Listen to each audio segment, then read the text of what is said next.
Consumption smoothing in a nutshell is this: optimizing our standard of living by finding a proper balance between spending and saving during the different phases of our lives. Economists like to throw out this concept, recommending that since income tends to be hump-shaped across an individual's life, if we use tools like debt early in our career, we can essentially pursue a stable path of consumption throughout our whole life. Live comfortably in our 20s and live comfortably in our 60s. Well, all nice in theory, but I'm not a big fan of it. It might work for economists with no emotion, but not the rest of us. So in that spirit, let me share with you 10 reasons why I think consumption smoothing does not work and why it should stay buried deep in textbooks, not in the real world. And hi, if you're new to the channel, my name is Tay from Financial Tortoise, where we learn to grow our wealth slow and steady. Number one reason why consumption smoothing does not work: it encourages a good debt myth. If you watch any of my other videos, you know I have a complicated relationship with debt. I spent the first 3 decades of my life not thinking much about debt. As long as I avoided really bad debt like payday loans and title loans, I thought I was doing fine. I actually thought I was doing well with money. Oh, how wrong I was. It wasn't until my wife and I were saddled with $105,000 of student loans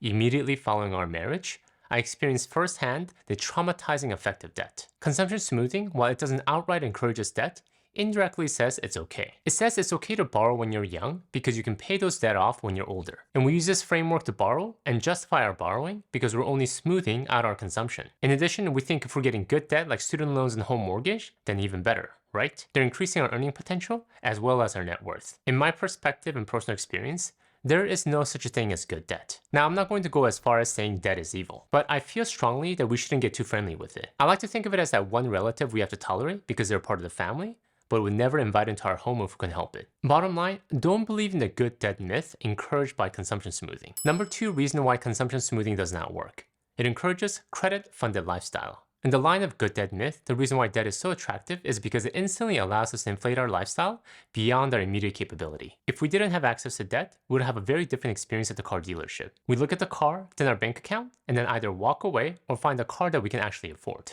But who shops for a car like that anymore? The car salespeople don't talk in language of the total price of the car. Rather, they talk in monthly car payments because everyone coming into the store are using debt to buy more car than they can afford. With this brand new model, your car payment will only be $500 per month. If you upgrade to this new beauty, the payment only goes up by $30 per month. And we think $500? Only $30 more? I can do that. Not realizing that we're actually paying a total of $50,000 for that new car, and that extra $30 is actually $3,000 extra over a period of 90 months. Our lifestyle should never be tied to the amount of money we can borrow. That path leads to nowhere good. We'll find ourselves very quickly over our head with credit card debt, car loan, and home mortgage that we'll struggle to pay the rest of our lives. Number 3 reason why consumption smoothing does not work: it encourages a justification mindset. When we accept consumption smoothing concept, how do you think we'll approach every purchase? Go ahead, buy that Porsche. You're studying to become a well-paid professional. You'll make plenty more money later. Besides, you deserve it. It's like having Gollum from Lord of the Rings constantly whispering in your ear, you deserve it.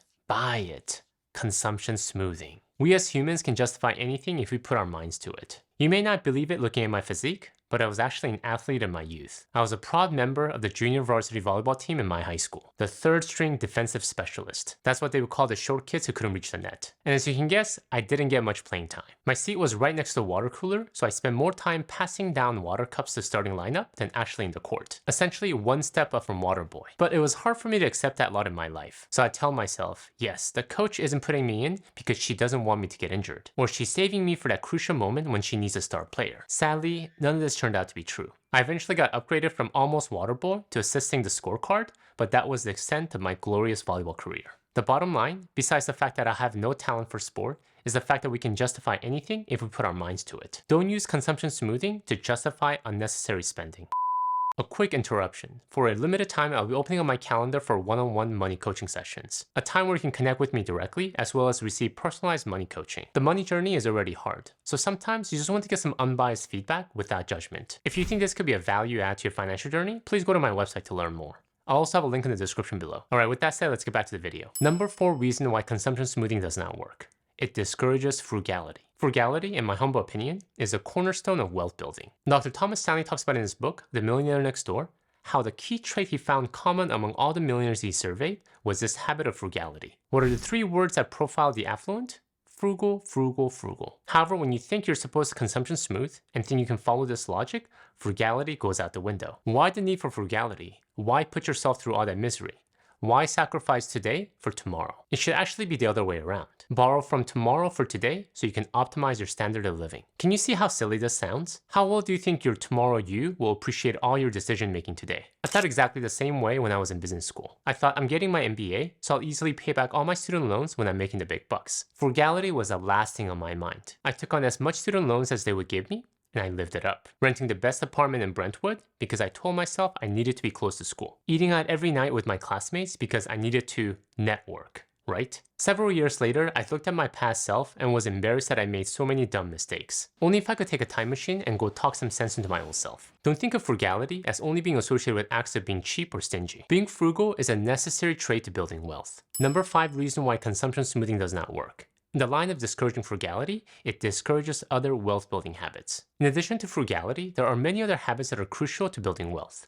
Discipline, patience, and willingness to take healthy risks. Just about every self-made millionaire shares these habits. However, consumption smoothing indirectly discourages these habits. Why need discipline and patience when you can get what you want today? Just take on some student loans, a home mortgage, and add a little bit of car loan on top of that, and you have the ultimate American lifestyle. How about risk tolerance? Risk is a natural component to wealth building. We have to be willing to take risks if we want to grow our net worth. Willing to put money into the market despite the uncertainty. Willing to keep our money in the market despite the volatility. And willing to take on new jobs or careers despite the fear of the unknown. But our risk tolerance doesn't remain constant. It changes. And it's something that needs to be worked on and developed throughout our lives. Consumption smoothing assumes that we have one risk tolerance. That we would have the same appetite for the stock market and our career in our 20s as we would in our 60s. Which is completely untrue. Real life is not linear. There are naturally a lot of ups and downs, and the only constant will be our ability to grow and navigate the roller coaster that we call life. Number 6 reason why consumption smoothing does not work. It does not consider external economic factors. There's so much of life that is out of our control. If we're living in a place where there are ample economic opportunities and a healthy stock market where we can invest to grow our net worth, there is so much to be thankful for. For many times in history, and even many places in the world today, that is not the case. So who's to say we'll have the same level of stability going forward? Just look at the recent crazy inflation. Food became 50% more expensive. Home prices went through the roof, and it was a struggle for many Americans to meet basic needs. Consumption smoothing completely ignores that there are going to be unforeseen economic factors in our future that could change the landscape. And what is worse is if we get used to a certain lifestyle. Our nice car, our big home, and our annual vacation because we assume we can pay them all back when our income increases. We'll feel like the rug was pulled from our feet. Instead of being able to maintain a certain lifestyle that we hoped, we're forced to cut back in our later years because we overborrowed when we're young. We don't know what the future holds, and so much of the world is out of our control. The only thing we can control is ourselves, our frugality, our discipline to survive no matter how the world changes, and our wit to make a living in the changing world. Number 7 reason why consumption smoothing does not work. It assumes we know what our future lifestyle will look like. It assumes we know what our future self would like, dislike, and would love to spend money on. But if we've been around the block, how many of us can say that with confidence? You like certain cars in your 20s, but do you think you'll have the same taste in cars in your 40s? Or how about in your 60s? You will change with time. That is a fact. You might like living in your current neighborhood now.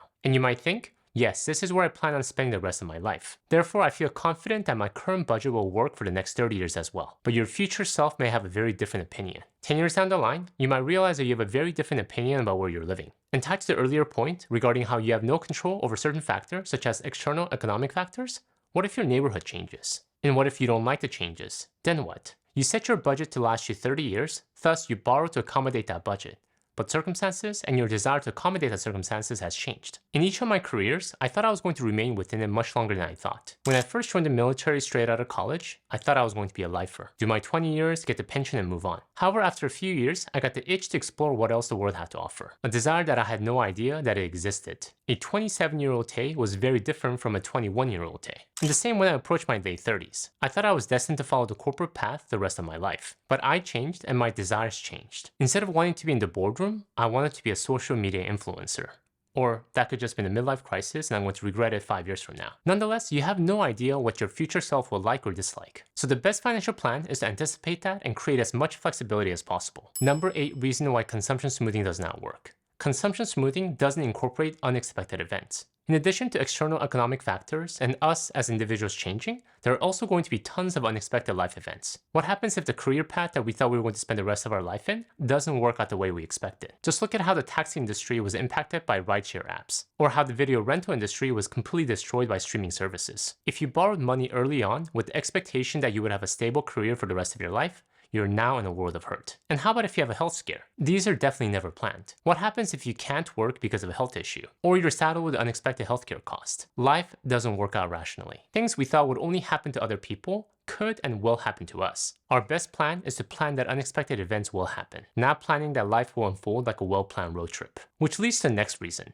Number 9 reason why consumption smoothing does not work. It encourages, in my perspective, a boring life. I don't know about you, but excitement comes from the unknown, not the known. How exciting is a movie if you know exactly how the plot is going to play out? Do you think Scream would have been a sensational hit if we knew who the killer was from the beginning of the movie? In the same way, to think we'll know exactly what our spending is going to be in the future is planning for a predictable plotline. The purpose of practicing frugality, saving and investing our hard-earned money is so that we can design the life that we want. A life filled with excitement and adventures, which could include us taking some bold moves in our lives. Taking on a new job opportunity, living in a place we only dreamt of, or starting that business we never thought we could start. To me, that is really the primary reason to be good with money. Follow a slow, steady, and boring path with money so I can have the freedom to try new and exciting things with my life. Number 10 reason why consumption smoothing does not work. And this really is my primary argument against consumption smoothing. It assumes that we're actually these rational beings. Robots that rationally calculate all of our options and make the most optimal decision. That we are not. We're all emotional beings with different needs and desires. We don't make money decisions by meticulously calculating all the variables and coming to the most rational decision. Despite what economists think we should do, the reality is that we don't do that. So the best financial plan should be to incorporate these irrational traits. That if we don't check ourselves, we will overspend. That we will quickly adjust to our lifestyle and will want more. And that we'll easily get bored. That's why I advocate so much for frugality and discipline in this channel. The best gift that we can give to our future selves isn't debt, but flexibility. Flexibility built through living below our means, controlling our spending, and investing as much as possible in our early years. Thank you guys for watching, and in the spirit of being kind to our future selves, if you'd like to learn some key money skills, please check out my video here. Until next time, all the best.